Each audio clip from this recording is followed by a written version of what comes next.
The stage is set for a deceptive march. Barn leads his forces toward the enemy, masking his knowledge of the treachery ahead, while his confidants struggle to suppress their fury at barren Cain. Inside the vibrant hub of Green Mart, the hum of commerce is interrupted. A surprise inspection by a legendary government team brings the mundane shopping atmosphere to a sudden, tense halt. The mystery team is revealed, public health inspectors led by Mother Winnie. Her arrival sends a ripple of awe through the staff and customers who recognize the famous Duchess. Inspection is not just a duty, it is a lecture.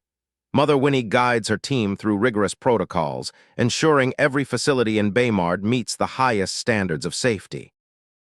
Under the cover of inky black darkness, the empires collide. Princely Barn leads his unit through the freezing, snow-laden woods, fueled by a dark, burning desire to see the ghostly prince fall.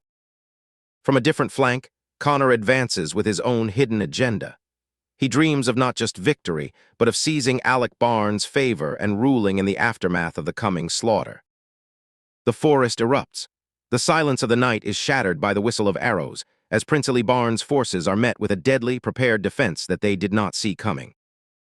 Amidst the chaos, Captain Zion makes a selfless choice. He chooses to stay behind, a guardian of the gate, to buy precious time for his young master to escape the encroaching steel. The base's defenses are activated.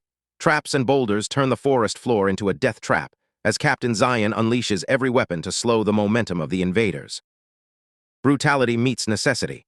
Captain Belboozer reveals his heartless nature, forcing his men to cross the spiked pits over the bodies of their own comrades, showing no mercy even to the dying.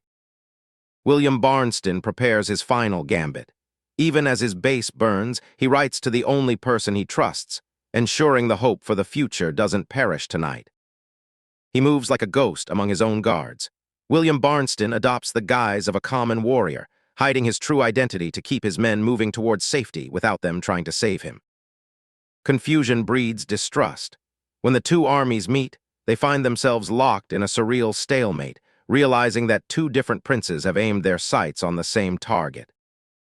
A tense meeting between brothers. Princely Barn and Connor mask their inner turmoil with forced etiquette, each viewing the other as an obstacle in their singular climb to power. Under the alias of Commander Charles, William Barnston rallies his elite archers. He prepares a trap of black powder and rope, turning the sector into an inescapable labyrinth. The line is breached. Smoke and fire consume the entrance, and the invaders rush forward, only to run headlong into the chaos of William Barnston's perfectly timed traps.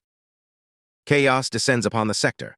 William Barnston's mind-altering traps force the two invading forces to turn their blades on one another, their distrust erupting into a bloody internal war. A symphony of destruction.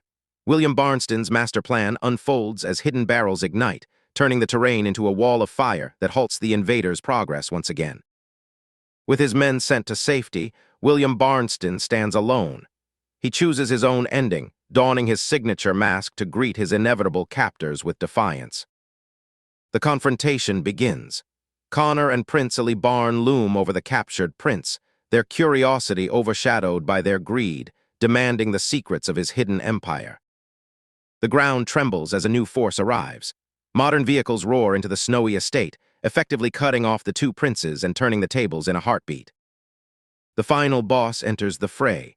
Landon Barn steps out with a casual grace, his presence alone silencing the bickering armies as he prepares to settle the score.